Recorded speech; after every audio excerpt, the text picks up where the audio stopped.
ನಮಸ್ಕಾರ ವೀಕ್ಷಕರೇ, ನೀವು ನೋಡ್ತಾ ಇರೋದು ಆದ್ಯಂತ್ ಮೀಡಿಯಾ. ರಥಸಪ್ತಮಿ ಎಂದು ಎಕ್ಕದ ಎಲೆ ಸ್ನಾನ ಮಾಡೋ ಸಂಪ್ರದಾಯ ನಮ್ಮಲ್ಲಿ ರೂಢಿ ಇದೆ. ಎಕ್ಕದ ಎಲೆ ತಲೆ ಮೇಲೆ ಇಟ್ಕೊಂಡು ಸ್ನಾನ ಮಾಡೋದು ಕೇವಲ ಧಾರ್ಮಿಕ ವಿಧಿ ಮಾತ್ರ ಅಲ್ಲ, ಇದರ ಹಿಂದೆ ಆಳವಾದ ಸಾಂಪ್ರದಾಯಿಕ ನಂಬಿಕೆ ಮತ್ತು ವೈಜ್ಞಾನಿಕ ಹಿನ್ನೆಲೆ ಕೂಡ ಇದೆ. ಹಾಗಾದ್ರೆ ಬನ್ನಿ, ಎಕ್ಕದ ಎಲೆಯ ಸ್ನಾನ ಅಂದ್ರೇನು, ಇದನ್ನ ಯಾಕೆ ಮಾಡಬೇಕು, ಇದರ ವಿಶೇಷತೆ ಏನು, ಹಾಗೆ ಮಹತ್ವವೇನು, ಎಲ್ಲವನ್ನ ತಿಳಿಸ್ತಾ ಹೋಗ್ತೀನಿ. ನೀವು ಆದ್ಯಂತ್ ಮೀಡಿಯಾ ಚಾನಲ್ನ ಈಗಲೇ ಸಬ್ಸ್ಕ್ರೈಬ್ ಮಾಡಿ, ಲೈಕ್ ಕೂಡ ಮಾಡಿ. ಮಾಘ ಮಾಸದ ಶುಕ್ಲ ಪಕ್ಷದ ಸಪ್ತಮಿ ಎಂದು ರಥಸಪ್ತಮಿ ಹಬ್ಬವನ್ನ ಆಚರಣೆ ಮಾಡಲಾಗುತ್ತೆ. ನಮ್ಮಲ್ಲಿ ಒಂದೊಂದು ಹಬ್ಬಕ್ಕೂ ಒಂದೊಂದು ಮಹತ್ವ ಇದೆ. ರಥಸಪ್ತಮಿಯನ್ನ ಭಗವಾನ್ ಸೂರ್ಯನಾರಾಯಣನಿಗೆ ಅರ್ಪಣೆ ಮಾಡಲಾಗಿದೆ. ಸೂರ್ಯ ಸಮಸ್ತ ಜೀವಕೋಟಿಗೂ ಆಧಾರವಾಗಿದ್ದಾನೆ. ಈ ದಿನ ಒಳ್ಳೆಯ ಆರೋಗ್ಯಕ್ಕಾಗಿ ಸೂರ್ಯನಲ್ಲಿ ಬೇಡಿಕೊಳ್ಳಲಾಗುತ್ತೆ. ರಥಸಪ್ತಮಿ ಬಂದ್ರೆ ಸಾಕು, ಮನೆಗಳಲ್ಲಿ ಎಕ್ಕದ ಎಲೆ ಕಾಣಿಸುತ್ತೆ. ಇದರ ಮಹತ್ವವನ್ನ ನೀವು ಖಂಡಿತವಾಗ್ಲೂ ತಿಳ್ಕೋಬೇಕು. ಉತ್ತಮ ಆರೋಗ್ಯಕ್ಕಾಗಿ ಬೆಳಗಿನ ಜಾವ ಬೇಗ ಎದ್ದು ಸ್ನಾನ ಮಾಡುವಾಗ ತಲೆ, ಭುಜ, ಕತ್ತು, ತೊಡೆ, ಪಾದಗಳ ಮೇಲೆ ಎಕ್ಕದ ಎಲೆ, ಅದರ ಮೇಲೆ ಸ್ವಲ್ಪ ಅಕ್ಷತೆ ಕಾಳನ್ನ ಇಟ್ಟು ಸ್ನಾನ ಮಾಡಿ ಪೂರ್ವಾಭಿಮುಖವಾಗಿ ಸೂರ್ಯನಿಗೆ ನಮಸ್ಕಾರ ಮಾಡಿ, ಕಳೆದ 7 ಜನ್ಮಗಳಲ್ಲಿ ನಾನು ತಿಳಿದು ಅಥವಾ ತಿಳಿದೇನೆ ಮಾಡಿರುವಂತಹ ಸಮಸ್ತ ಪಾಪಗಳನ್ನ, ಆ ಪಾಪದ ಫಲವಾಗಿ ನನಗೆ ಬಂದಿರುವಂತಹ ರೋಗಗಳನ್ನ ಮತ್ತು ದುಃಖವನ್ನ ಮಕರ ರಾಶಿಯಲ್ಲಿ ಸೂರ್ಯನಿರುವಾಗ ಈ ಮಾಘ ಮಾಸದ ಸಪ್ತಮಿ ಎಂದು ನಾಶ ಮಾಡು ಎಂದು ಬೇಡಿಕೊಳ್ಳಲಾಗುತ್ತೆ. ಇನ್ನು ಸಿಂಪಲ್ ಆಗಿ ಹೇಳೋದಾದ್ರೆ, ಸಪ್ತಮಿ ತಿಥಿಯಂದು ಸೂರ್ಯನ ಆರಾಧನೆ ಮಾಡೋದ್ರಿಂದ 7 ಜನ್ಮದ ಪಾಪಗಳು ಕಳೆದು ಆರೋಗ್ಯ ಮತ್ತು ನೆಮ್ಮದಿ ಸಿಗುತ್ತೆ ಎಂಬ ನಂಬಿಕೆ ನಮ್ಮಲ್ಲಿದೆ. ಯಾಕಂದ್ರೆ ಸೂರ್ಯನು ಆರೋಗ್ಯಕಾರಕ.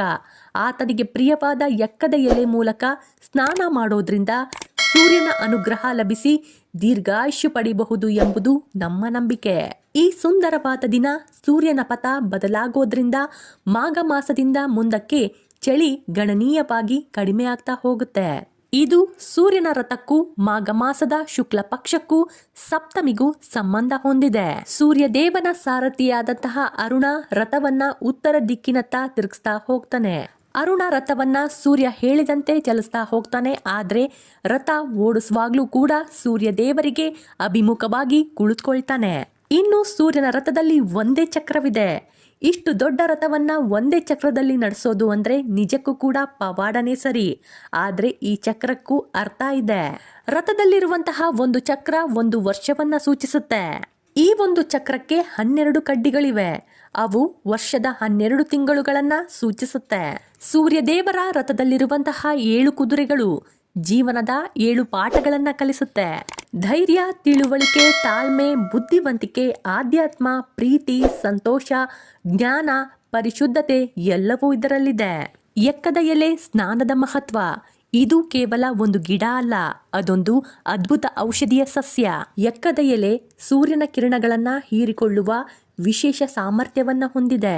ಸ್ನಾನ ಮಾಡುವಾಗ ಈ ಎಲೆಗಳನ್ನ ದೇಹದ ಮುಖ್ಯ ಭಾಗಗಳ ಮೇಲೆ ಇರಿಸಿಕೊಂಡಾಗ ಅವು ಸೂರ್ಯನ ಶಾಖ ಮತ್ತು ಶಕ್ತಿಯನ್ನ ದೇಹದಿಂದ ನಾಡಿಗಳಿಗೆ ರವಾನೆ ಮಾಡುತ್ತೆ. ರಥಸಪ್ತಮಿ ದಿನ ಸೂರ್ಯ ತನ್ನ ದಿಕ್ಕನ್ನ ಬದಲಾಯಿಸಿ ಭೂಮಿಗೆ ಹತ್ತಿರ ಆಗ್ತಾ ಹೋಗ್ತಾನೆ. ಇದನ್ನ ನಾವು ಉತ್ತರಾಯಣದ ತೇಜಸ್ಸು ಹೆಚ್ಚಿಸುವ ಕಾಲ ಅಂತ ಕರಿತೀವಿ.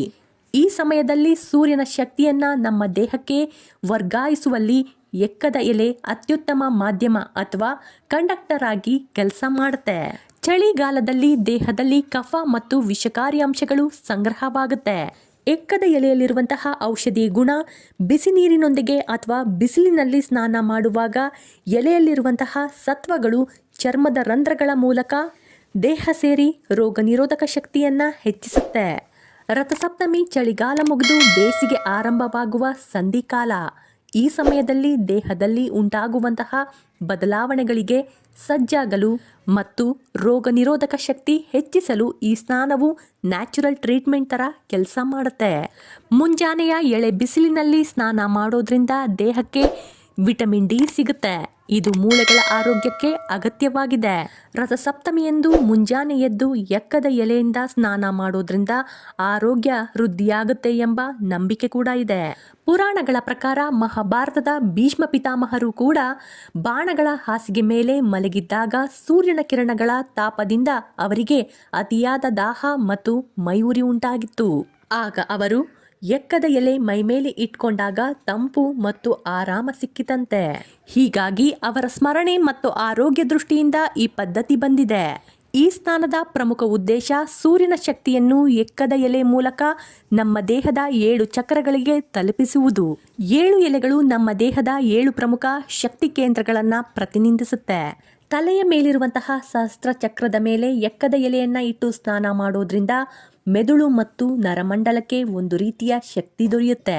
ಎಕ್ಕದ ಎಲೆಯನ್ನ ತಲೆ ಮೇಲಿಟ್ಕೊಂಡು ಸ್ನಾನ ಮಾಡೋದ್ರಿಂದ ತಲೆಯಲ್ಲಿನ ಉಷ್ಣಾಂಶ ಕಡಿಮೆಯಾಗಿ ಮೆದುಳು ತಂಪಾಗುತ್ತೆ. ಜೊತೆಗೆ ಈ ಎಲೆ ಚರ್ಮದ ರಂಧ್ರಗಳ ಮೂಲಕ ದೇಹದಲ್ಲಿರುವ ವಿಷಕಾರಿ ಅಂಶಗಳನ್ನು ಅಂದರೆ ಟಾಕ್ಸಿನ್ಸ್ಗಳನ್ನು ಹೊರಹಾಕಲು ಸಹಕಾರಿಯಾಗಿದೆ.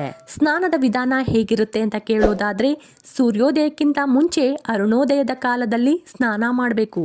ಎಕ್ಕದ ಎಲೆ ಮೇಲೆ ಸ್ವಲ್ಪ ಅಕ್ಷತೆ ಕಾಳುಗಳನ್ನು ಹಾಕಿ ತಲೆ, ಭುಜ, ಕಾಲುಗಳು, ಪಾದಗಳ ಮೇಲೆ ಇಟ್ಕೊಂಡು ತಲೆ ಮೇಲೆ ಬಂದಿದ್ದು ಹಾಗೆ ಎಲೆ ಮೇಲೆ ಹೋಗ್ಲಿ ಅಂತ ಹೇಳ್ತಾ ಸ್ನಾನ ಮಾಡಲಾಗುತ್ತೆ. ಸ್ನಾನದ ನಂತರ ಸೂರ್ಯನಿಗೆ ಅರ್ಘ್ಯ ನೀಡಬೇಕು. ನಂತರ ಸೂರ್ಯದೇವನಿಗೆ ನೈವೇದ್ಯ ಮಾಡಲಾಗುತ್ತೆ. ಈ ಹಿನ್ನೆಲೆಯಲ್ಲಿ ರಥಸಪ್ತಮಿ ದಿನದಂದು ಎಕ್ಕದ ಎಲೆಯ ಸ್ನಾನ ಹೆಚ್ಚು ಮಹತ್ವವನ್ನ ಪಡೆದಿದೆ.